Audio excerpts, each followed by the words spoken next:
Hello बच्चों, स्वागत है हमारे YouTube चैनल फिजिक्स विद के उत्तम में। और आज हम लोग 12th क्लास के फिजिक्स में जो चैप्टर चल रहा है सेमीकंडक्टर, उसका आज हम लोग लेक्चर नंबर 2 यानी दूसरा लेक्चर पढ़ने जा रहे हैं। और आज का टॉपिक है ऊर्जा बैंड। ऊर्जा बैंड क्या होते हैं, तो इसके समझने के लिए देखिए डिफिनीशन तो हमने पहले से लिख रखी है, लेकिन डिफिनीशन तो आसान है, इसको आप याद कर लेंगे काम चल जाएगा। लेकिन इसको समझना है कि ये ऊर्जा बैंड होता क्या है। इसके लिए हम आपको ये पता होना चाहिए कि जो बोहर ने जो परमाणु मॉडल जो प्रस्तुत किया था, उसमें ये बताया था कि जितने भी इलेक्ट्रॉन होते हैं वो सब कुछ निश्चित कक्षाओं में यानी ऊर्जा स्तरों में रहते हैं। ठीक है, तो वो एक कह सकते हैं कि आइसोलेटेड जो एटम था उसके लिए परमाणु संरचना बताई थी बोहर ने। आइसोलेटेड का मतलब एक अकेला एक परमाणु, ठीक है ना, यानी पृथककृत कह सकते हैं, विलगित परमाणु कह सकते हैं, उसको इंग्लिश में कहा जाता है आइसोलेटेड। आइसोलेटेड का मतलब एक अकेले परमाणु की जब बात करेंगे हम लोग, तो होता क्या है कि जब एक परमाणु होगा तो इसमें यहां पर प्रोटॉन न्यूट्रॉन होंगे और इसके चारों ओर ये विभिन्न कक्षाओं में इलेक्ट्रॉन चक्कर लगा रहे होंगे ये, ठीक है ना। इसकी बाहरी कक्षाओं में इलेक्ट्रॉन चक्कर लगा रहे होंगे, ये हम लोग जानते हैं, इलेक्ट्रॉन है ये सब चक्कर लगा रहे हैं। तो ये जो कक्षाएं हैं इसकी एक निश्चित ऊर्जा होती है। इसके लिए उन्होंने उस ऊर्जा स्तर को एक लाइनों द्वारा खींच करके बताया था कि ये निम्नतम ऊर्जा स्तर हो गया, उसके बाद दूसरा ऊर्जा स्तर, तीसरा ऊर्जा स्तर, चौथा ऊर्जा स्तर, ऐसे थे। और हाइड्रोजन परमाणु का फार्मूला भी बताया था एक ऊर्जा का। फार्मूला क्या था? E = -13.6 upon n²। और ये हाइड्रोजन परमाणु की बात करेंगे तो केवल 13.6 n² इलेक्ट्रॉन वोल्ट, इतनी ऊर्जा थी। पहली कक्षा के का मान 1, यानी अगर हम ये कह दें कि ये जो n बराबर 1 पहली कक्षा हो गई, n बराबर 2 दूसरी कक्षा हो गई, n बराबर 3 तीसरी कक्षा हो गई, n बराबर 4 चौथी कक्षा हो गई, ऐसे करके, तो इसमें ऊर्जा कितनी होगी इस वाले की? यहां लिख सकते हैं -1 रखेंगे 13.6 इलेक्ट्रॉन वोल्ट, यहां पर क्या हो जाएगा -13.6 बटे, यानी जगह 2 रखेंगे, 2 का स्क्वायर 4 हो जाएगा, यहां पर हो जाएगा -13.6 बटे 3 त्रिका 9 हो जाएगा, यहाँ -13.6 बटे 16 हो जाएगा। इस तरीके से ये ऊर्जा स्तर इलेक्ट्रॉन वोल्ट में सारी ऊर्जाएं हैं ये, यानी इतनी ऊर्जा प्रत्येक कक्षा की होती है।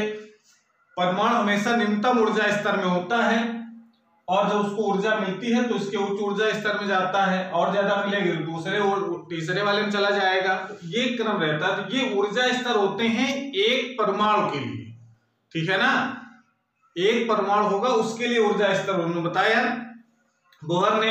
लेकिन जब बात करें किसी क्रिस्टल की या ठोस की, तो जब ठोस की जब रचना होती है तो उसमें बहुत सारे परमाणु होंगे, ठीक है ना। तो हम लोग विशेष तौर से इस चैप्टर में पढ़ना है वो सेमीकंडक्टर के बारे में पढ़ना है, यानी अर्धचालकों के बारे में पढ़ना है। और हमने एग्जाम्पल बताया था कि जर्मेनियम और सिलिकॉन ये प्रमुख रूप से सेमीकंडक्टर की तरह यूज किए जाते हैं, तो उसके लिए हम ऊर्जा स्तर इसमें पढ़ेंगे।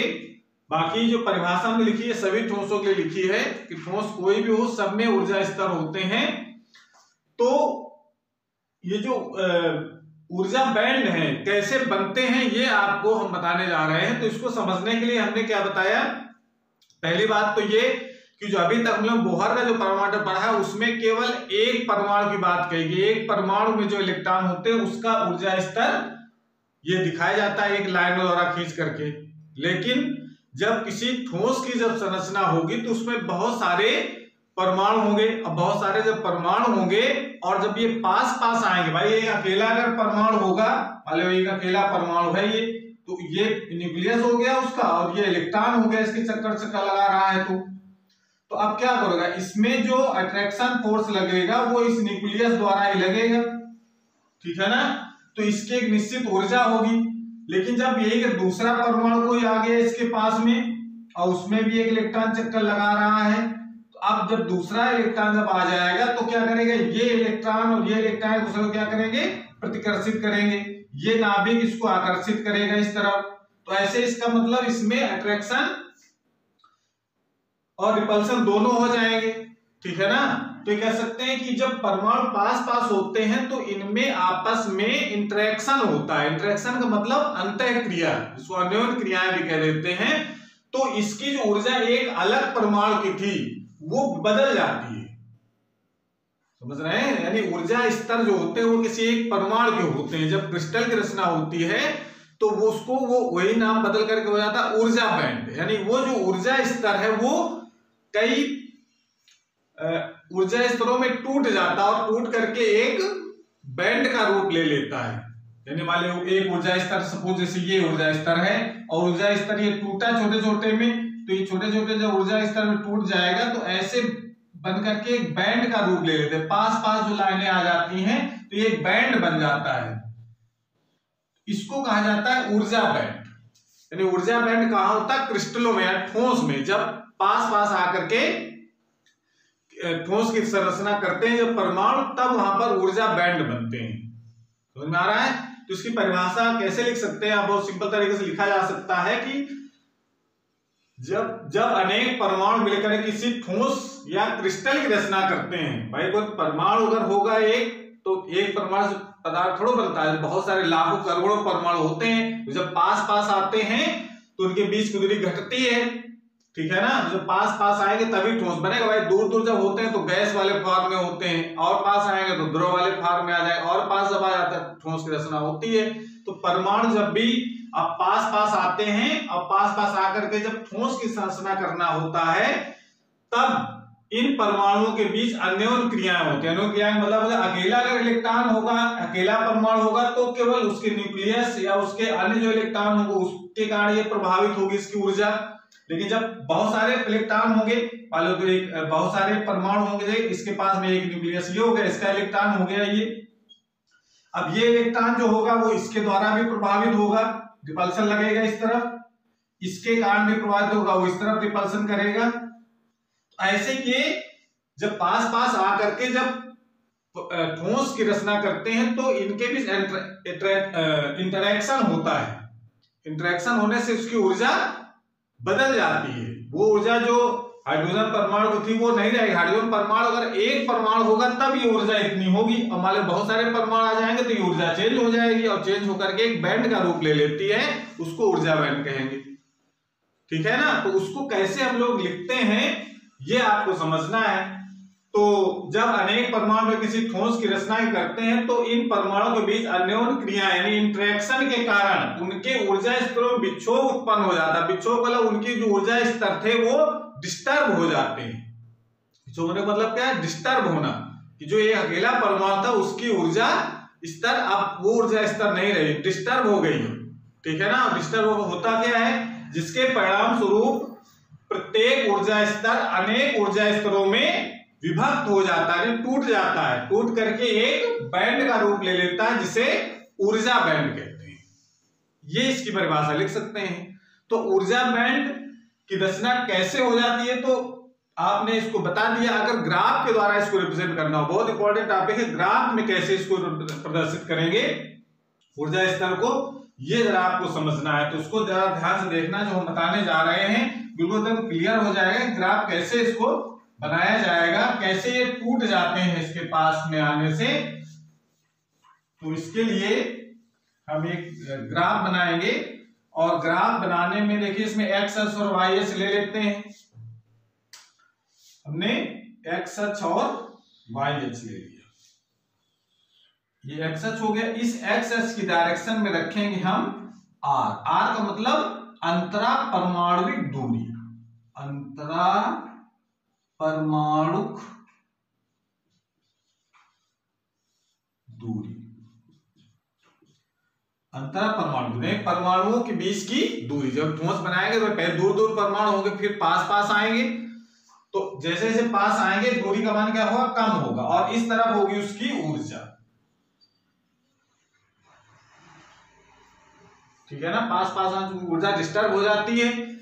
अब जैसे हम अब बात कर रहे हैं इसके ग्राफ बनाने जा रहे हैं हम सेमीकंडक्टर बनाएंगे, सिलिकॉन है जर्मेनियम। तो सिलिकॉन इसे हम बात करते हैं सिलिकॉन की, सिलिकॉन का परमाणु क्रमांक कितना होता है 14। इसका अगर हम इलेक्ट्रॉनिक एप्लीकेशन करेंगे तो क्या आएगा 1s2 2s2 2p6 और 1s2 2s2 2p6 6 2 8 2 10 और 3s2 और 3p2। ये तो बनेगा 2 2 4 6 10 2 12 2 14। तो इस तरीके से देखो, इसमें देखो बाहरी कक्षा जो तीसरी कक्षा है उसमें इसमें कितने इलेक्ट्रॉन हैं 2 और 2 4। तीसरी कक्षा में 4 इलेक्ट्रॉन हैं और जब हो कितने सकते हैं इसमें p में मैक्सिमम कितने इलेक्ट्रॉन हो सकते हैं 6 इलेक्ट्रॉन हो सकते हैं। तो 6 इलेक्ट्रॉन में से 2 तो हैं लेकिन 4 की वैकेंसी भी खाली है इस पर, ठीक है ना। और इसी प्रकार जर्मेनियम का होता है परमाणु क्रमांक 32। इसको अगर हम तोड़ेंगे 1s2 2s2 2p6 3s2 3p 3p6 3d10 3d10 और 4s2 और 4p2 ये आ जाएगा। देखो 2 2 2 2 4 6 7 10 2 12 12 6 18 18 28 28 और 4 32। तो ये p है। तो इस प्रकार देखो इसकी बाहरी कक्षा में भी 4 इलेक्ट्रॉन, इसमें भी देखो 4 इलेक्ट्रॉन थे और इसकी बाहरी कक्षा में भी 4 इलेक्ट्रॉन है। यानी जर्मेनियम और सिलिकॉन जो नॉन अर्धचालक है उसकी बाहरी कक्षा में 4 इलेक्ट्रॉन होते हैं। तो ये अगर हम ग्राफ अगर हम बनाएं तो देखिए अगर एक परमाणु से बात करेंगे तो उसमें ऊर्जा स्तर पहले कौन सा होगा, ये ध्यान से देखो, ये ऊर्जा स्तर हमने ले लिया, ये हम मान लेते हैं इधर, ये है 1s2, ये है 2s2 1s2 2s2, ये मान लेते हैं 2p6 और इसको मान लेते हैं 3s2 और ये हो जाता है 3p2। 2 2 4 6 4 10 4 14। ये हमने इसका सिलिकॉन बना लिया। जर्मेनियम को मत दिखा सकते हैं यहां। अब जरा ध्यान दो, यहां पर ये ऊर्जा स्तर एक परमाणु के लिए है कि अगर सिलिकॉन का अगर एक परमाणु लेते हैं तो उसको ऊर्जा स्तर इतने होंगे।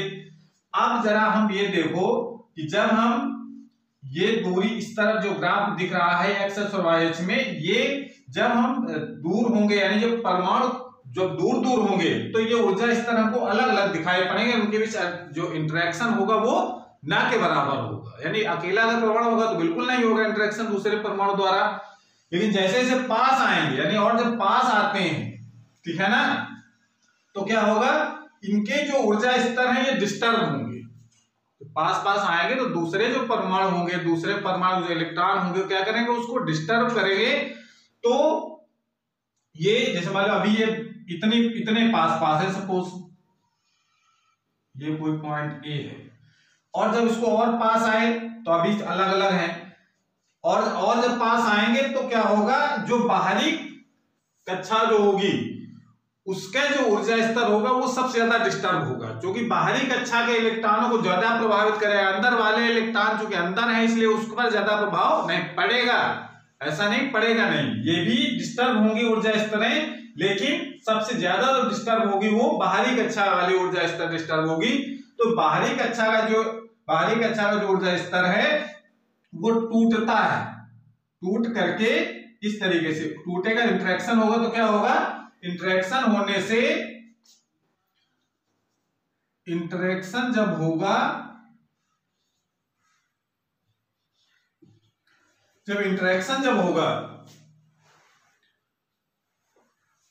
तो ये जो S और P जो उपकोष हैं इसको कह सकते हैं, ये क्या होते हैं इनके ऊर्जा स्तर टूटते हैं, बाहरी कक्षा के हैं ना ये, तो ये टूटते हैं और टूट करके दोनों इस तरीके से स्प्लिट हो जाते हैं ऐसे। यानी ये जो कह सकते हैं कि इनकी ऊर्जा इंटरेक्शन होगा तो इनकी ऊर्जा घट भी सकती है और बढ़ भी सकती है। तो ये जो ऊर्जा स्तर था इसकी जो ऊर्जाएं हैं मान लेते हैं, जो इसकी मेन ऊर्जा तो ये थी, अब इसकी थोड़ी सी बढ़ी, कुछ की बढ़ गई, कुछ की क्या हो गई, कम हो गई, ऐसे कुछ की कम कुछ की ज्यादा। ऐसे इधर वाले भी होगा, कुछ की बढ़ जाएगी ऊर्जा और कुछ की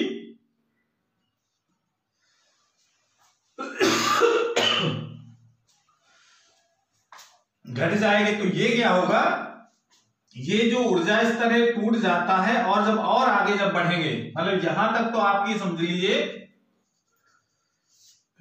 आप इस तरीके से बनाओ, इसमें यहां तक आए तब तक तो दूर दूर थे ये माना हमने, जब इसके और पास जब आएंगे परमाणु और जब पास पास आएगा तो ये फिर टूटता है। ऐसे ये जो ऊर्जा स्तर है टूट जाता है छोटे छोटे दूसरे ऊर्जा स्तरों में। ऐसे ये सब ऊर्जा स्तर में ये टूट गया, कुछ की ऊर्जा कम कुछ की ज्यादा। और जब पास पास आए तो और जब पास पास आए, मतलब यहां आ गए पास पास जैसे करके, ये ए पॉइंट से बी पॉइंट आ गए, बी से सी आ गए, तो क्या हो रहा है, देखो तब क्या हो रहा है, ये जो दोनों की ऊर्जा स्तर, ये जो ऊर्जा स्तर ये आपस में मिल जाते हैं। ऊपर वाली जो पी ऑर्बिटल की जो ऊर्जा स्तर थी ये इतनी स्प्लिट हो गई, टूट गई, वो एस के साथ मिल गई। और मिलने के बाद ये अब जो इलेक्ट्रॉन एस पे और पी पर थे वो मिक्स हो जाते हैं। अब ये नहीं पता चल पाता कि वो इलेक्ट्रॉन पी का है कि एस का है, मिक्स हो गए आपस में। और जब पास पास आएंगे तब क्या होगा, जब और पास पास जब आते हैं तो फिर ये आगे चल करके ये फिर जो ऊर्जा स्तर है दो पार्टों में फिर डिवाइड हो जाता है। ऐसे यानी कह सकते हैं यहां से दो पार्ट हो जाते हैं, यहां से और यहां से, ऐसे इस तरीके से ये टूट जाता है फिर, और इसके बीच में गैप उत्पन्न हो जाता है।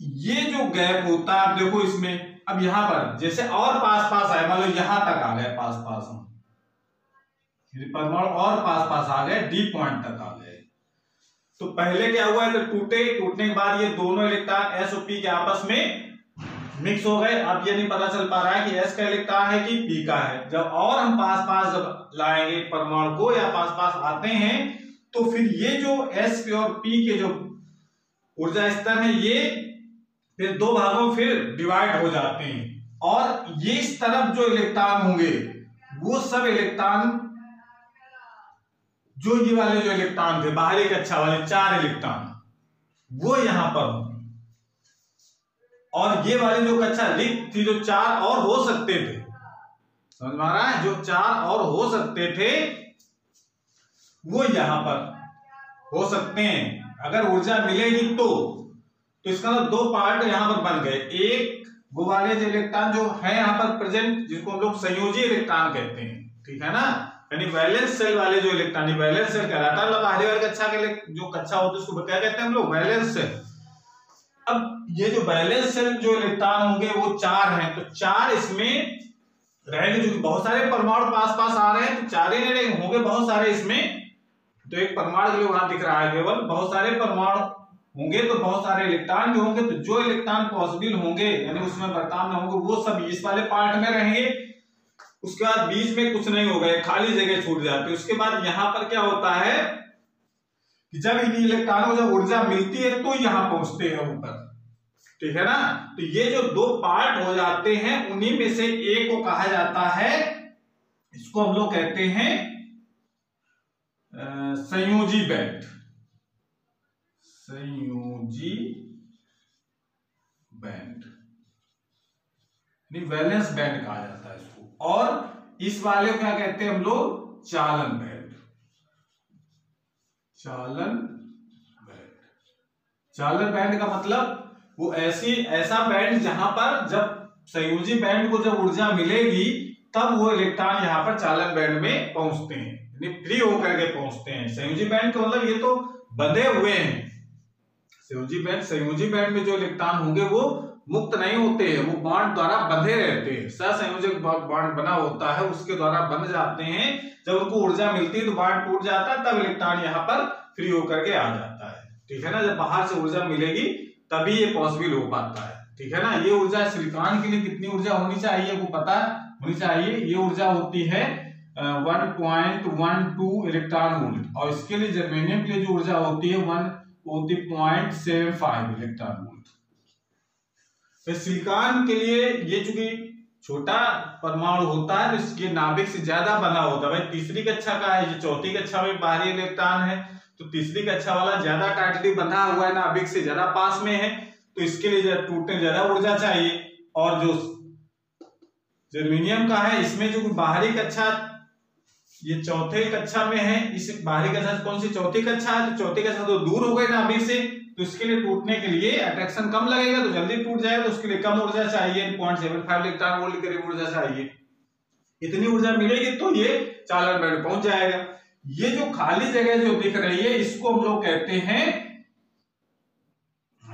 वर्जित, इसको कहा जाता है वर्जित ऊर्जा अंतराल। ये पार्ट हम लोग दिखाते हैं। इस प्रकार से ये बैंड बनते हैं। जब परमाणु पास पास जब आते हैं तभी बैंड बनता है, और जब दूर दूर होंगे तो ऊर्जा स्तर होते हैं, जैसा ये दिख रहे हैं। जैसे जैसे पास आएंगे इनके ऊर्जा स्तर ये टूटना शुरू हो जाए, टूटते ये भी हैं लेकिन इनका प्रभाव बहुत कम पड़ता है, क्योंकि अंदर वाले ये कोष होते हैं इसका कोई प्रभाव पड़ता है बहुत कम पड़ता है। लेकिन बाहरी कक्षा वाले जो इलेक्ट्रॉन जो ऊर्जा स्तर होते हैं वो टूट जाते हैं। टूटने के बाद फिर आपस में इलेक्ट्रॉन मिल भी जाते हैं एस और पी के, उसके बाद फिर दो पार्ट हो जाते हैं, और जब पास आएंगे तो फिर दो पार्ट हो जाएंगे। एक पार्ट कहलाता है संयोजी बैंड, दूसरा कहलाता है चालन बैंड, और बीच में एक गैप हो जाता है जिस पर कोई इलेक्ट्रॉन नहीं होता है। ठीक है ना, कोई इलेक्ट्रॉन नहीं होगा, उसे कहा जाता है वर्जित ऊर्जा अंतराल, या उसको हम ईजी से रिप्रेजेंट करते हैं। समझ गए? इसका मतलब है कि जो ऊर्जा बैंड होते हैं वो दो प्रकार के हो गए, उसको हम लोग इस प्रकार से दिखाते हैं। ऊर्जा बैंड, एक बैंड हमारे पास हो गया ये, और दूसरा बैंड हो गया ये। आप इस तरीके से समझना है, एक ये बैंड हो गया, एक ये बैंड हो गया। इसको हम लोग कहेंगे, नीचे हमेशा कौन सा बनाते हैं, संयोजी बैंड, संयोजी बैंड नहीं वैलेंस बैंड जो कहते हैं। कौन सा बैंड कहते हैं, वैलेंस बैंड। और ये वाला बैंड कहलाता है चालन बैंड, चालन बैंड, या उसको कहते हैं हम लोग conduction band, conduction band, conduction band. ठीक है ना, जितने भी इलेक्ट्रॉन होंगे सब वो रहते हैं कहां पर, संयोजी बैंड में। जितने इलेक्ट्रॉन होंगे, जितने संयोजी इलेक्ट्रॉन होंगे वो सब संयोजी बैंड में रहेंगे, वैलेंस बैंड में रहते हैं। और जो मुक्त होते हैं, जिनको जब बाहर से ऊर्जा मिलती है तब ये आते हैं चालन बैंड में। तो जिनमें मुक्त इलेक्ट्रॉन होंगे वो चालन बैंड में पहुंच जाते हैं, अगर मुक्त नहीं होंगे तो सब संयोजी बैंड में रहेगा। बीच का ये जो गैप कहलाता है इसको हम लोग रिप्रेजेंट करते हैं ईजी से, जिसको कहा जाता है वर्जित, वर्जित या निषिद्ध कहीं लिखा होता है, निषिद्ध, निषिद्ध ऊर्जा अंतराल। ये बीच में ये होते हैं। तो ऐसे दो बैंड, संयोजी बैंड और चालन बैंड, दो प्रकार के बैंड, और बीच का जो खाली जगह होती है उसको कहा जाता है वर्जित ऊर्जा अंतराल। ईजी से रिप्रेजेंट करते हैं फॉरबिडन एनर्जी गैप। क्या कहते हैं इसको, forbidden, forbidden energy gap, forbidden energy gap कहा जाता है इसको। तो इस प्रकार से जब भी कहीं हम आगे जब हम पी टाइप एन टाइप जब पढ़ेंगे तो उसमें यह आपको ध्यान रखना है कि चालन संयोजी बैंड और चालन बैंड और बीच में ये जो फॉरबिडन गैप है, ये इसमें इसकी सहायता से हम कैसे एक्सप्लेन करेंगे पी टाइप और एन टाइप सेमीकंडक्टर को या शुद्ध अर्धचालक को, जैसे भी इसको हम बताते चलेंगे आपको। लेकिन फिर आपको ये समझ में आया कि जितने भी ठोस होते हैं, जरूरी नहीं कि सेमीकंडक्टर ही हो, जितने भी ठोस होंगे, चाहे चालक हो, चाहे अचालक हो, चाहे अर्धचालक हो, सब में ये दो तरीके के बैंड होते हैं, चालन बैंड और संयोजी बैंड। और बीच में जो गैप होता है वो गैप कम ज्यादा हो सकता है। उसी के आधार पर, इस ऑर्बिटल गैप के आधार पर ही पदार्थों का वर्गीकरण किया गया है, वो 3 प्रकार के। तो ये बहुत इंपॉर्टेंट है कि ऊर्जा बैंड के आधार पर यह लिखा होता है कि ऊर्जा जो वर्जित ऊर्जा अंतराल है, इसके आधार पर पदार्थों का वर्गीकरण कीजिए। भाई ये वाले बैंड तो होंगे ही, संयोजी बैंड और चालन बैंड। गैप कितना है, अगर इलेक्ट्रॉन यहां से यहां पहुंच जाते हैं तब विद्युत धारा का प्रवाह होगा और पहुंचने के लिए ऊर्जा चाहिए। अगर यही ऊर्जा अंतराल अगर बहुत कम है तो बहुत कम ऊर्जा से मुक्त हो जाएंगे इलेक्ट्रॉन, ठीक है, जो चालन में होता है जैसा, ठीक है ना। जितने भी कंडक्टर होते हैं सब में ये ऊर्जा अंतराल जो बहुत कम होता है, लगभग शून्य होता है। और जिनमें ऊर्जा अंतराल बहुत ज्यादा होता है, यानी कह सकते हैं कि जो Eg की वैल्यू है अगर ये लगभग 0 हो तो ये कहलाता है चालक। क्या कहलाता है? चालक। और दिख नहीं रहा है यहां से आपको, इसको नोट कर लीजिए पहले, उसके बाद फिर हम बताते हैं। इसको नोट कर ले, पहले ग्राफ जरूर बना ले, एग्जाम में बहुत इंपॉर्टेंट है। ऊर्जा बैंड क्या होते हैं और इसकी सहायता से इसका वर्गीकरण कीजिए कि पदार्थ कितने प्रकार के होते हैं, ठीक है। इसको नोट कर लें, उसके बाद फिर हम इसकी परिभाषा लिखवा देंगे कि चालन बैंड संयोजी बैंड क्या होता है। नोट कर लीजिए पहले इसको।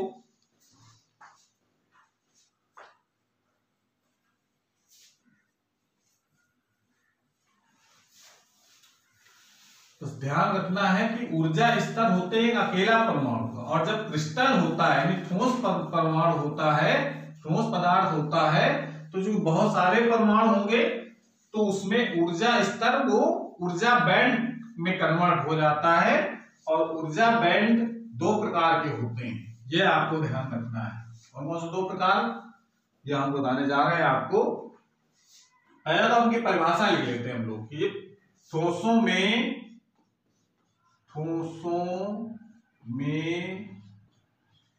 ऊर्जा बैंड 2 प्रकार के होते। अभी हम लोग देखा 2 प्रकार के, तो पास आते हैं तो ऊर्जा बैंड 2 भागों में बट जाते हैं, ठीक है ना। तो पहला कौन सा? संयोजी बैंड। संयोजी बैंड, या इसको लोग कहते हैं वैलेंस बैंड। ये वाला बैंड हो गया। और इसकी परिभाषा क्या लिख देंगे? वह ऊर्जा बैंड, वह अभी जो बताया बस उसका भाषा के रूप में लिखना है। वह ऊर्जा बैंड जिसमें केवल संयोजी इलेक्ट्रॉन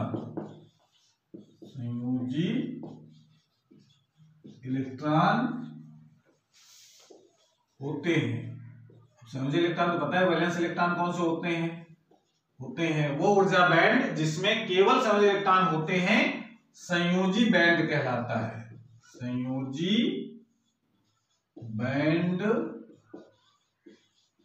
कहलाता, ठीक है ना। दूसरा कौन सा बैंड होता है? एक होता है चालन बैंड। चालन बैंड को कहते हैं हम लोग कंडक्शन बैंड।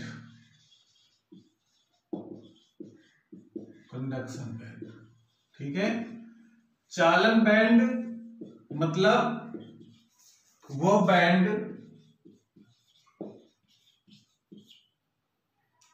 वो ऊर्जा बैंड वह ऊर्जा बैंड जिसमें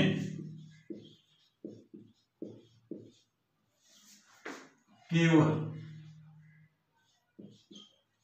मुक्त इलेक्ट्रॉन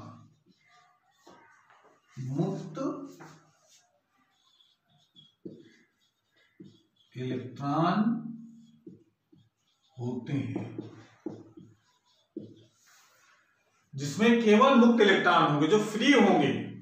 नाभिक से तो सभी इलेक्ट्रॉन बंधे होते हैं, लेकिन जो उनको जब बाहर से ऊर्जा मिलती है तो वो मुक्त हो जाते हैं, तो वो केवल किसमें रहते हैं? चालन बैंड में, जिसमें केवल मुक्त इलेक्ट्रॉन होते हैं, चालन बैंड कहलाता है। चालन बैंड कहलाता है। ये आप डेफिनेशन पर लिख सकते हैं, ठीक है, इसको नोट कर लीजिए। उसके बाद एक जो फॉरबिडन गैप है, यानी वर्जित ऊर्जा अंतराल, इसकी परिभाषा भी लिख लेंगे, लिखवा देते हैं। नोट्स आप बनाते रहे साथ में, नोट्स बहुत जरूरी है, कहानी सुनने से केवल काम नहीं चलेगा। एग्जाम में कितना लिखना है ये आपको क्वेश्चन पढ़कर समझ में आएगा कि कैसे लिखा जाएगा। बाकी ये जानना हमको बहुत जरूरी है कि अब तीसरा इसमें पॉइंट क्या, चालन बैंड दो प्रकार के होते हैं, बीच का जो गैप होता है उसको कहते हैं हम लोग, क्या क्या कहा जाता है? वर्जित या निषिद्ध कहा जाता है, उसको निषिद्ध भी कहते हैं। वर्जित में प्रोहिबिटेड आप समझो, निषिद्ध ऊर्जा अंतराल, या उसको इंग्लिश में कहा जाता है, इंग्लिश में लिखा फॉरबिडन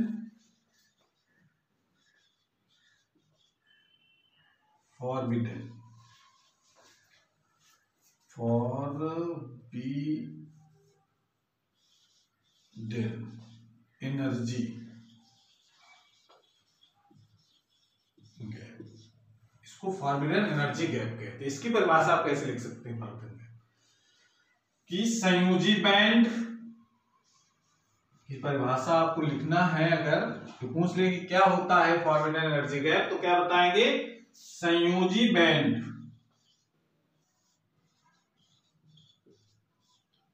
तथा चालन बैंड, संयोजी बैंड तथा चालन बैंड के बीच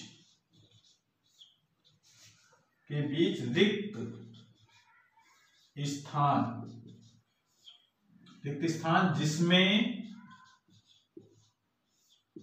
कोई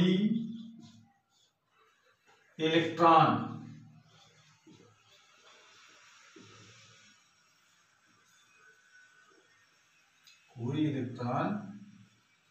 नहीं होता है। रिक्त स्थान जिसमें कोई इलेक्ट्रॉन नहीं होता है, वर्जित ऊर्जा अंतराल या उसको हम लोग सब ईजी से रिप्रेजेंट करते हैं, स्पेक्स में ईजी कहते हैं, कहलाता है।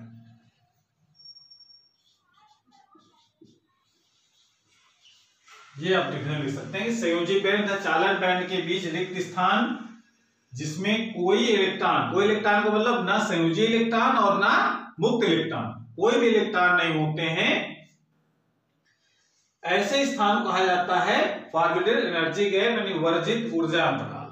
ठीक है ना? तो संयोजी बैंड या चालन बैंड के बीच रिक्त स्थान जिसमें कोई इलेक्ट्रॉन नहीं होता है, वर्जित ऊर्जा अंतराल कहलाता है। ठीक है? तो इस ऊर्जा अंतराल के आधार पर ही कैटेगरी डिवाइड की गई, समझ में आ रहा है? तो इसको हम लोग कैसे डिवाइड की गई है, इसको हम साइड बना देते हैं, इसको डिटेल में इसकी डेफिनेशन हम लोग अगले वाले वीडियो में पढ़ेंगे। तो पहले तो हम ये बता, नोट कर लीजिए पहले इसको, पर ध्यान रखना इसमें ये जो इलेक्ट्रॉन होते हैं वो सब कौन से इलेक्ट्रॉन है? संयोजी इलेक्ट्रॉन, संयोजी इलेक्ट्रॉन। और इधर जो इलेक्ट्रॉन होते हैं वो सब कौन से होते हैं? मुक्त इलेक्ट्रॉन, यानी फ्री इलेक्ट्रॉन होते हैं। समझने वाली बात है, आपको ध्यान रखना है कि संयोजी इलेक्ट्रॉन हमेशा किसमें होंगे? संयोजी बैंड में, यानी वैलेंस बैंड में। और जो कंडक्शन बैंड होगा उसमें सिर्फ मुक्त इलेक्ट्रॉन ही होते हैं, संयोजी इलेक्ट्रॉन नहीं होते उसमें। ठीक है ना, नोट कर लीजिए इसको। अब देखिए इसमें अगर हम वर्गीकरण की बात करेंगे, ईजी की बात करें, यानी ईजी वर्जित ऊर्जा अंतराल, अगर ये कह दें ईजी अगर 0 है, यानी जो एनर्जी गैप है, जो गैप यानी जो संयोजी इलेक्ट्रॉन है वो जो संयोजी बैंड को पार कर, संयोजी बैंड से निकल करके वर्जित ऊर्जा अंतराल को पार करके जब चालन बैंड में जाते हैं, तो अगर उनके लिए ऊर्जा बहुत न के बराबर चाहिए, बिना मतलब बहुत थोड़ी ऊर्जा से भी मुक्त हो जाएं, तो वो कहलाते हैं सब चालक। चालक वो सब क्या कहलाते हैं? चालक, यानी कंडक्टर होते हैं सारे, जिनके एनर्जी गैप बहुत ज्यादा होता है, यानी 3 इलेक्ट्रॉन वोल्ट के बराबर, 3 इलेक्ट्रॉन वोल्ट से ज्यादा, 3 इलेक्ट्रॉन वोल्ट से ज्यादा जितने होते हैं वो सब अचालक वाले श्रेणी में आते हैं, यानी ये सब इंसुलेटर होते हैं। और जिनका एनर्जी गैप लगभग कह सकते हैं लगभग 1 इलेक्ट्रॉन वोल्ट के बराबर हो, वो सब कहलाते हैं अर्धचालक। क्या कहलाते हैं? अर्धचालक। ठीक है, अब इसके ये लगभग 1 के बराबर, ये अप्रॉक्स वैल्यू नहीं, लगभग है। और वैसे तो देखा हम बताया था कि ये जो एनर्जी होती है वो 1.12 ये सिलिकॉन वाले केस के लिए, सिलिकॉन के लिए होती है, और 0.75 इलेक्ट्रॉन वोल्ट, इलेक्ट्रॉन वोल्ट में है ये इलेक्ट्रॉन वोल्ट, ये होती है जर्मेनियम, जर्मेनियम के लिए। तो लगभग ये 1 के बराबर हो तो सेमीकंडक्टरों के श्रेणी में आते हैं। तो इस प्रकार से ये ऊर्जा अंतराल के आधार पर इसको हम कैटेगराइज कर सकते हैं कि पदार्थों का वर्गीकरण। तो इसको हम डिटेल में हम अगले वाले वीडियो में पढ़ते हैं, और बहुत इंपॉर्टेंट टॉपिक रहेगा कि ऊर्जा बैंड के आधार पर पदार्थों का वर्गीकरण कैसे किया जाएगा और उसकी डिफिनीशन हम लोग कैसे लिखते हैं। जहां में पूछा जाता है कि ऊर्जा बैंड के आधार पर, ऊर्जा बैंड के आधार पर चालक, अचालक तथा अर्धचालक को एक्सप्लेन कीजिए।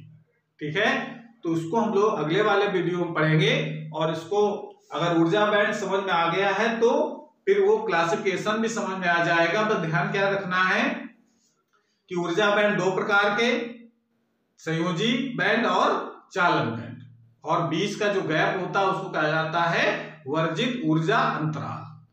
और इस वर्जित ऊर्जा अंतराल पर ही डिपेंड करता है उसका वर्गीकरण।